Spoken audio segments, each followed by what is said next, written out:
Hello बच्चों, so the question here is derive the mathematical expression to calculate the kinetic energy of a body of mass m moving with the velocity v। ठीक है, तो mathematical expression find करना है मुझे किसका, kinetic energy का।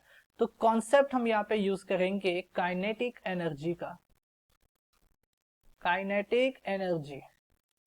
Okay, सो देखो, मान लो कि मेरा कोई बॉडी है मास m का, मान लो ये मेरा कोई बॉडी है, मास m है इसका, इसके ऊपर ये इनिशियली कहाँ है, रेस्ट पे, यानी u इक्वल्स टू 0 है। मैंने इसके ऊपर फोर्स लगाया इस डायरेक्शन में F। ठीक है, अब इस फोर्स से हुआ क्या कि ये बॉडी में एक्सेलरेशन आया a, ठीक है, towards the direction of force, and ये बॉडी डिस्प्लेस हुई और पहुंच गई इस पोजीशन पे, यहां पे।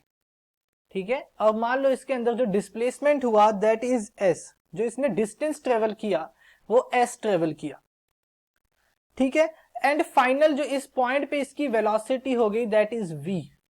इस पॉइंट पे इसकी जो फाइनल वेलोसिटी हुई वो क्या हो गई, v हो गई, और इनिशियल वेलोसिटी क्या थी, 0 थी, और जो फोर्स लगाया मैंने ये कांस्टेंट था।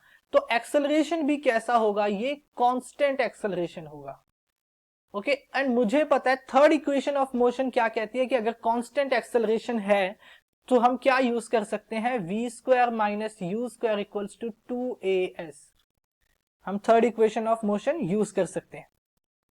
अब यू स्क्वायर की वैल्यू यहाँ पे क्या है, 0 है, तो मैं लिख सकता हूं v square is equals to 2as। v square किसके इक्वल है, 2as के इक्वल है।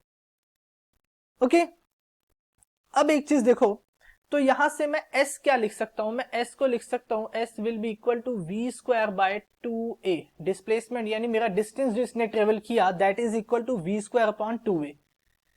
ओके, अब मुझे वर्क डन फाइंड करना है, मुझे वर्क डन पता है। वर्क डन क्या होता है मेरा, वर्क डन यानी w will be equal to force into displacement यानी s, डिस्टेंस। ठीक है, तो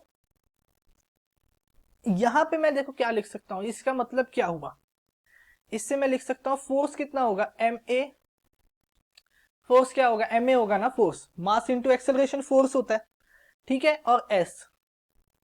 ओके, अब s की वैल्यू मुझे पता है, मैं यहां पे इक्वेट कर देता हूं इस वैल्यू को, तो ये आ जाएगा मेरे पास work done will be equal to m into a multiplied by v square by 2a, v square by 2a। तो a से a यहां पे क्या हुआ, कैंसिल हुआ, तो वर्क डन मेरा कितना आ जाएगा, w will be equal to half mv square. ठीक है, कितना आया, w equals to half mv square. अब मुझे पता है डेफिनेशन क्या होती है, work done is equals to kinetic energy. By definition I know that work done is equal to kinetic energy, equal to kinetic energy। ठीक है, वर्क डन किसके इक्वल होता है, काइनेटिक एनर्जी के इक्वल होता है। So I can write that kinetic energy E k is equal to half mv square. किसके equal होगा, हाफ mv स्क्वायर, एंड यही होता है mathematical expression for kinetic energy. So I hope you understand it well, thank you.